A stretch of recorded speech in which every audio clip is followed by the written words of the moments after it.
Assalamualaikum warahmatullahi wabarakatuh.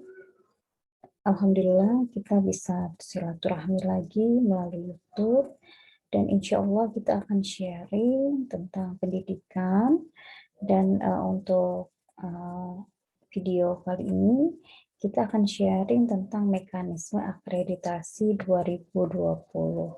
Semoga bermanfaat untuk Bapak Ibu ataupun rekan-rekan yang melihat tayangan ini.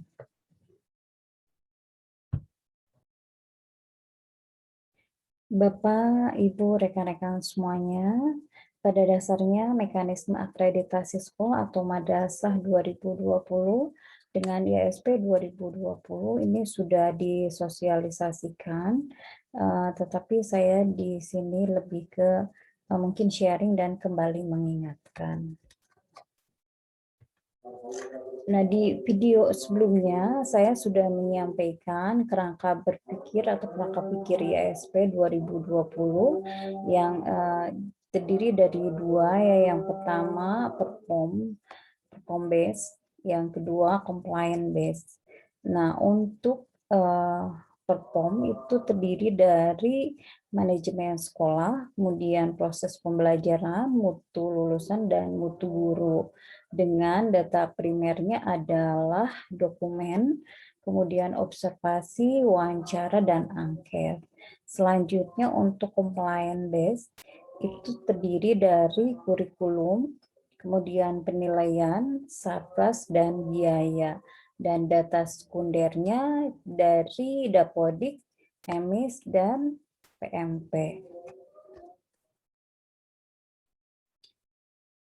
Nah, untuk penjelasan ini tentunya akan lebih lengkap di video sebelumnya, yaitu tentang kerangka pikir. Ini saya hanya mengulas saja sedikit sebelum ke berbicara tentang mekanisme. Selanjutnya adalah mekanisme akreditasi, terdiri dari 8 langkah akreditasi. Yang pertama adalah sosialisasi ISP dan pelaksanaan akreditasi. Yang kedua adalah asesmen kecukupan sasaran akreditasi. Yang ketiga adalah visitasi ke sekolah atau madrasah.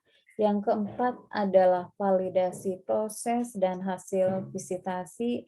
Yang kelima adalah verifikasi hasil validasi dan penyusunan rekomendasi. Yang keenam adalah penetapan hasil dan rekomendasi akreditasi. Yang ketujuh adalah pengumuman hasil akreditasi. Dan kedelapan adalah penerbitan sertifikat akreditasi dan rekomendasi. Nah, tentunya kita harus paham tentang langkah-langkah akreditasi ini, yaitu yang terdiri dari 8 langkah akreditasi.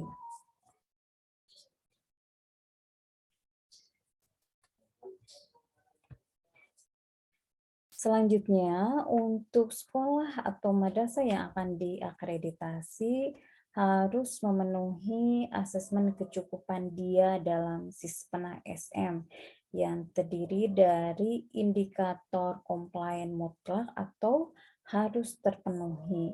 Nah, untuk indikator komplain mutlak yang harus dipenuhi ini terdiri dari sekolah atau madrasah telah memiliki izin operasional yang dibuktikan dengan telah mengupload dalam Dapodik atau Simpatika untuk sekolah yang berada di Kementerian Agama.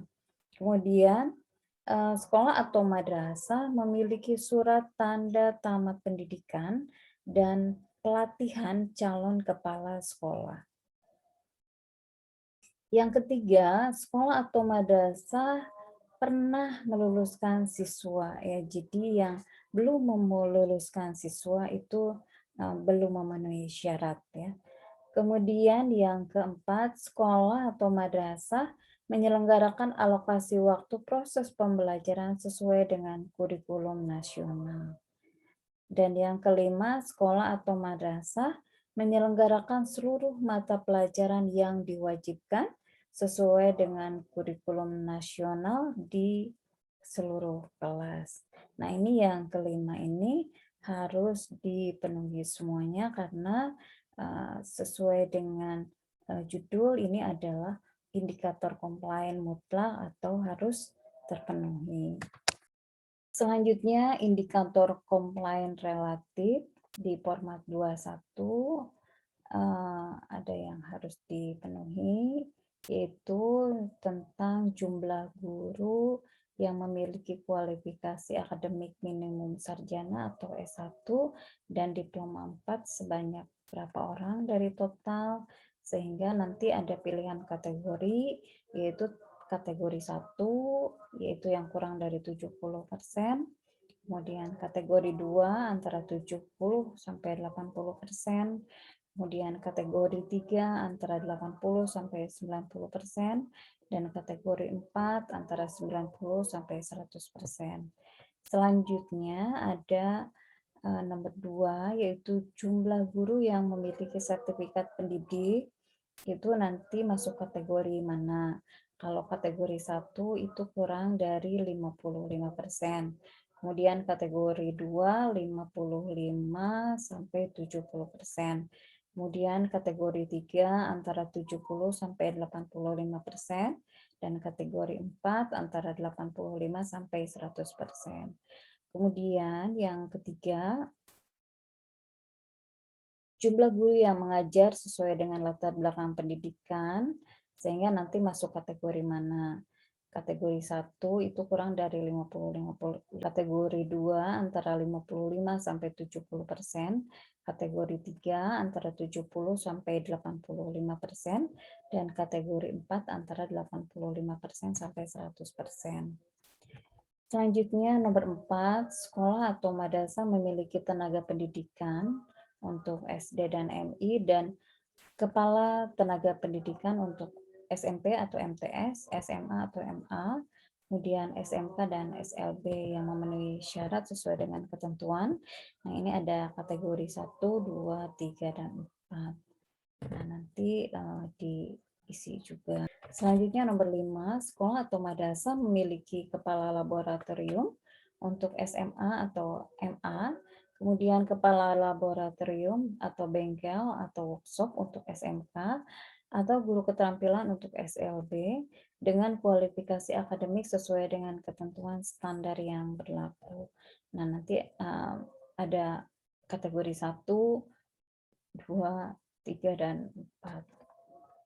Selanjutnya untuk komplain relatif nomor 6, sekolah atau madrasah untuk SMP atau MTS, SMA, madrasah aliyah, SMK atau SLB memiliki kepala perpustakaan yang memenuhi syarat sesuai dengan ketentuan. Apakah nanti di ketentuan 1 atau di ketentuan 2, ketentuan 3, atau ketentuan 4. Demikian video kali ini, semoga bermanfaat. Jangan lupa like, komen, kemudian subscribe, dan bunyikan loncengnya supaya ada notifikasi untuk video selanjutnya, dan share jika bermanfaat. Terima kasih. Wassalamualaikum warahmatullahi wabarakatuh.